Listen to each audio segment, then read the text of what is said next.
मोहतरम नाजरीन अस्सलामुअलैकुम। आपके लिए जी एक बहुत ही आजमुदा मुजरब हेपाटाइटिस बी और सी के लिए ऐसा टोटका और घरेलू देसी नुस्खा जो कि आप इस्तेमाल करेंगे। अगर आपने बहुत ज्यादा टेस्ट करवा लिए हैं, बहुत ज्यादा इलाज करवाए हैं, मेडिकल का इलाज करवाने के बाद यानी कि गोलियां आजकल चली हुई हैं वो भी अगर आपने खाई हुई है हेपाटाइटिस बी और सी के लिए, और आपको ये कहा जा चुका है कि ये जो है लाइलाज मर्ज है और इसका कोई इलाज नहीं, तो फिर ये नुस्खा आपके लिए है। ये नुस्खा जो आपको देने जा रहा हूं, अगर जिगर सुकड़ गया है, जिगर जो है ये फूल गया है, या फिर इसके अलावा आपके चेहरे के ऊपर, आपके जिस्म के ऊपर सोजिश तक भी अगर पड़ चुकी है तो उसको भी ये नुस्खा खत्म करेगा। हेपाटाइटिस है, पीला यरकान है, काला यरकान है, या फिर इसके अलावा यरकान की कोई भी स्टेज हो, इसको मुकम्मल तौर पे कवर करता है। पीले यरकान को तो ये 2 दिन में खत्म कर देता है। एक ऐसा नुस्खा है जो कि आप इस्तेमाल करते हैं तो आपके जिस्म में खून भी बनाता है, कमजोरी भी खत्म करता है, और इसके अलावा लोग जो हैं आपके चेहरे की रंगत देख के हैरान हो जाएंगे, वो आपसे पूछेंगे आप क्या खा रहे हो।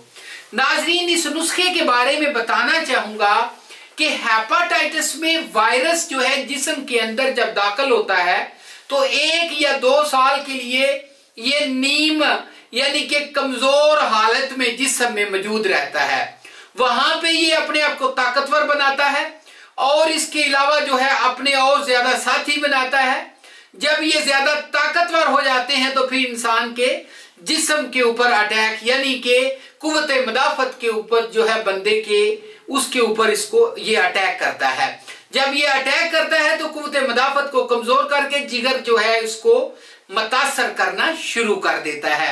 तो ये थोड़ी सी मालूमात देनी थी, क्योंकि एक मुझे कमेंट भी आया है, उसमें YouTube के ऊपर कमेंट आया है वीडियो में, वो कहते हैं जी कि आप हेपाटाइटिस बी और सी के लिए कोई अच्छा सा नुस्खा तजवीज फरमा दें, उसकी वीडियो बना दें और मेरा जिक्र भी करिएगा वीडियो में। तो जी आपके लिए मैंने वो आपका जिक्र भी कर दिया, तो आपके लिए नुस्खा भी ले आया हूं।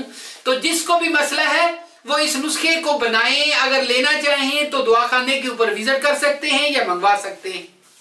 तो नाजरीन, नुस्खा है, सबसे पहले आप लेंगे कलमी शोरा 10 ग्राम, उसके बाद आप लेंगे रेमंद खताई 10 ग्राम, तेजपात 10 ग्राम, देसी अजवाइन आपको लेनी होगी 10 ग्राम, फिलफल स्याह 5 ग्राम, तुख्मे कासनी 10 ग्राम, जड़ कासनी 10 ग्राम, जड़ सौंफ 10 ग्राम, नुशादर 10 ग्राम।